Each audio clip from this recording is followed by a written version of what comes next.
नमस्कार, आप देख रहे हैं मशाल न्यूज, जन जन की आवाज, आफताब इरफान के साथ। भाजपा सरकार की 1 साल की नाकामी, जनता बेबस बेहाल, इस स्लोगन को लेकर प्रदेश कांग्रेस कमेटी के निर्देश पर पूर्व मुख्यमंत्री सलाहकार व पूर्व विधायक संयम लोढ़ा ने आज जालोर में राजीव गांधी भवन में पत्रकारों से वार्ता की। उन्होंने सरकार की 1 साल की नाकामी को लेकर पत्रकार वार्ता में जानकारी दी। आइए देखें इस अवसर पर वे क्या बोले। लगातार ये सरकार रही, लेकिन इस पर हक तय करने के लिए किसी की भी सरकार आगे नहीं आई।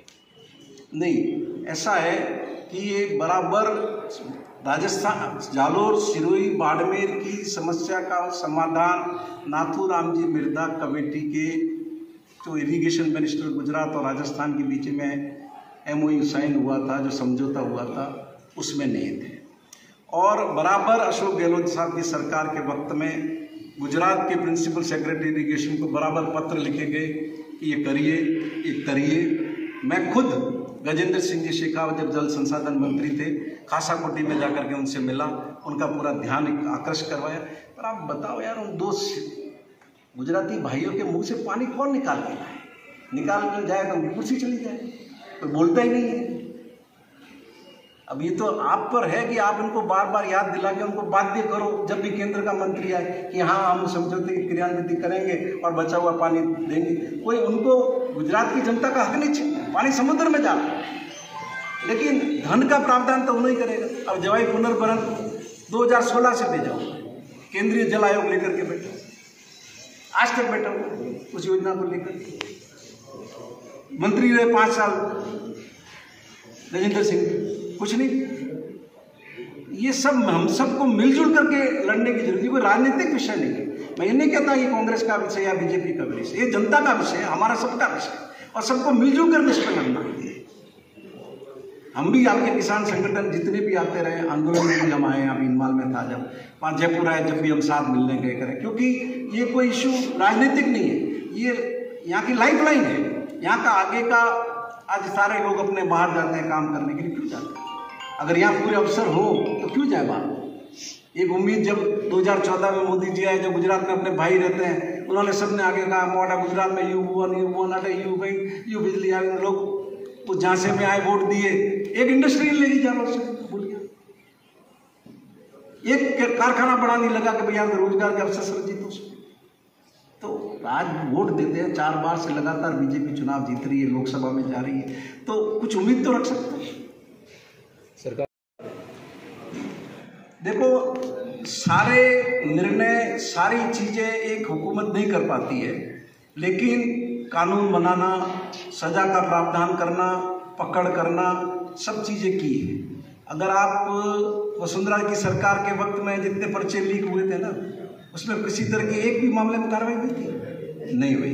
कोई कदम उठाया था उन्होंने? नहीं उठाया। और देश के अंदर 69 पेपर लीक हुए, 69 पूरे भारत में। गुजरात देखो, उत्तर प्रदेश देखो, मध्य प्रदेश देखो, सेना के पर्चे लीक। तो ये राष्ट्रव्यापी बीमारी है, जिसके लिए उच्च प्रतिष्ठित लोगों को इन संस्थाओं से जोड़ने की जरूरत है।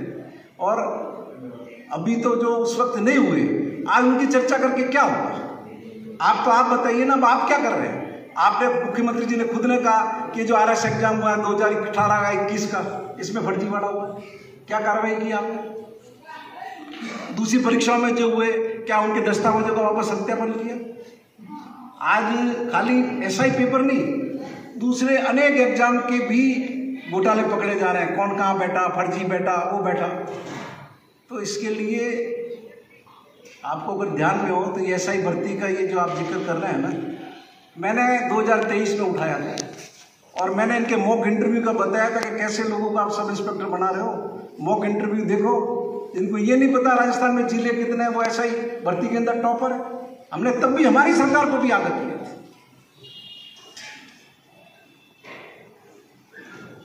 किसान संघर्ष में आपने कांग्रेस वो अच्छी बातें ही करें। अब आपका क्या रुख है? वो अच्छी, हमारा रुख एक ही है। देश के माननीय गृह मंत्री जी ने जो वायदा किया है, जालोर सिरोही की जनता ने जो भारतीय जनता पार्टी को जनादेश देकर के भेजा है, जो यहाँ से भाजपा के प्रत्याशी थे लोकसभा में, उन्होंने बार बार ये कहा है कि हम माई ब्यास का पानी दिलाएंगे, आप रिकॉल कर लें। तो हम यही कह रहे हैं कि उस समझौते की क्रियान्वित करो, जिससे यहाँ पानी यहाँ के लोगों को मिल सके, कार्रवाई चालू हो। जवाई पुनर्भरण का प्रोजेक्ट पड़ा हुआ है दिल्ली में, वो भी मंजूर हो। अशोक गहलोत साहब ने जो भुज और सांडमारिया में 3000 करोड़ रुपए के जो बांध स्वीकृत किए थे, क्या 1 साल हो गए सर? जालोर और मेडिकल कॉलेज के दोनों काम रुके हुए, इसका क्या कारण? जो भी स्थानीय मुद्दे हैं इसके बारे में उपराज जी पराशर आपको बताएंगे। मेडिकल कॉलेज जालोर में नहीं हुआ, ये बहुत अफसोस का विषय है।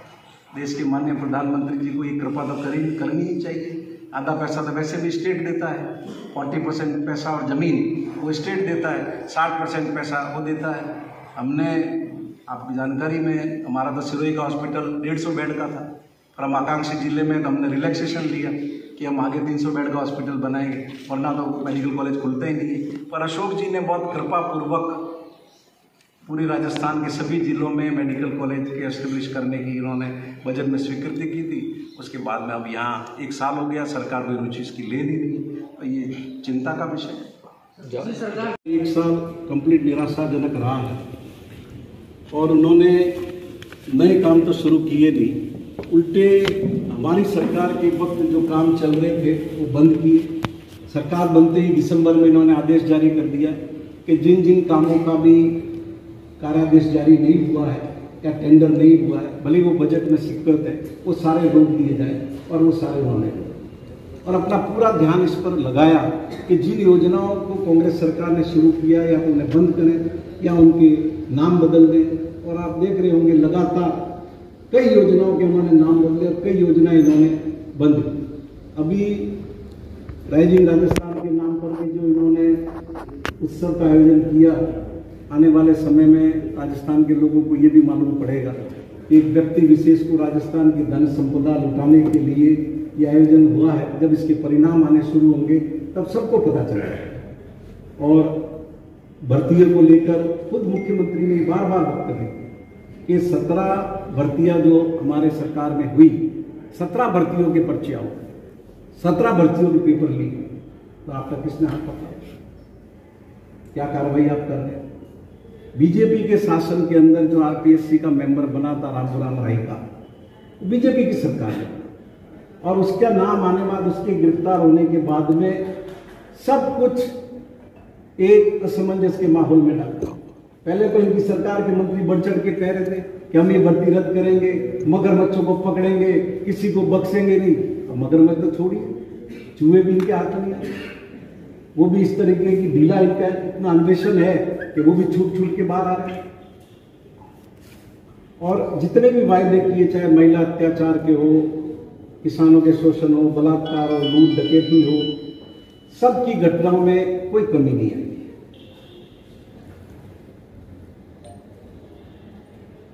12,000 रुपये किसान सम्मान निधि का वायदा किया था, वो भी उन्होंने पूरा नहीं किया, सिर्फ 2,000 रुपये बढ़ा करके छोड़ दिया। एमएसपी पर बाजरे की खरीद का काम नहीं किया, जबकि वादा कर चुके थे। गेहूं में एमएसपी के ऊपर बोनस देकर 2700 रुपये प्रति क्विंटल पर जो खरीद की बात इन्होंने कही थी, वो जुमला साबित हुई। अतिवृष्टि से बर्बाद फसलों का मुआवजा नहीं मिला। इन्होंने घोषणा की थी कि हम 5,000 कस्टम हायरिंग सेंटर खोलेंगे, लेकिन उस पर भी कोई काम इन्होंने अभी तक किया नहीं।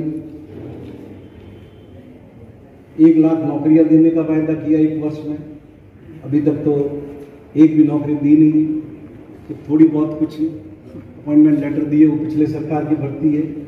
बेरोजगारी भत्ता युवाओं को दे नहीं रहे। और अब आपने देखा होगा नगर पालिका में भी, सफाई कर्मी में भी भर्तियां तो निरस्त की, अब ये कह रहे हैं कि हम संविदा से भर्ती करेंगे, जबकि हमारी सरकार ने इसके लिए रूल्स बनाए, उनके रेगुलराइजेशन का प्रोसेस किया, ताकि बच्चों के साथ कोई खिलवाड़ नहीं हो। ये जो युवा मित्र थे उनको उन्होंने घर बिठा दिया। सबसे चिंता का विषय ये है कि शिक्षा मंत्री का इतना बड़बोलापन है कि वो स्कूल के काम पे तो ध्यान दें। अभी जो इन्होंने अभिषेक शिक्षक किए, उनकी सूचियाँ निकाली, आप लोगों ने भी देखा होगा। उसके स्कूल के पास में बिल्कुल जगह खाली हो तो वहाँ नहीं लगाया, दूर फेंक दिया। करना ये चाहिए था कि आप पहले पदोन्नति करते, प्रमोशन से पद भरते और बाद में अधिशेष करते, तो आज शिक्षण व्यवस्था प्रभावित नहीं। आज कितनी जगह स्कूलों के अंदर ताले लगे, बच्चे सड़क पर आए, बच्चे हाय हाय के नारे लगा रहे हैं। ये सब इनकी गलत नीतियों से कारण है। 69 लाख विद्यार्थियों को अभी तक यूनिफॉर्म नहीं मिली, नामांकन 10% तक घट गया। बच्चों, कमजोर परिवार के छात्रों को जो यूनिफॉर्म के लिए 1200 रुपये देने थे वो इन्होंने अभी तक दिए नहीं। 1 लाख से ज़्यादा राजस्थान में शिक्षकों के पद खाली पड़े हैं। IIT की तर्ज पर जो राजस्थान इंस्टीट्यूट ऑफ टेक्नोलॉजी की स्थापना करनी थी वो की नहीं। खेल आधुनिकीकरण के लिए कोई काम नहीं किया, क्रिकेट का कबाड़ा करने में लगे हुए हैं। 3 महीने के लिए कभी भी एडॉक कमेटी लगती है। राजस्थान की हिस्ट्री में पहली बार है कि जब एक के बाद एक 9 महीने तक इन्होंने एडॉक कमेटी बनाई और पूरा उसका राजनीतिकरण की करने की कोशिश कर रहे हैं। पूर्व में भी वसुंधरा जी की सरकार रही, भैरव सिंह जी की सरकार रही, गहलोत साहब की सरकार रही। कभी क्रिकेट में इस तरीके की चीज नहीं आई कि आप राजनीतिक आधार पर कोई काम करें।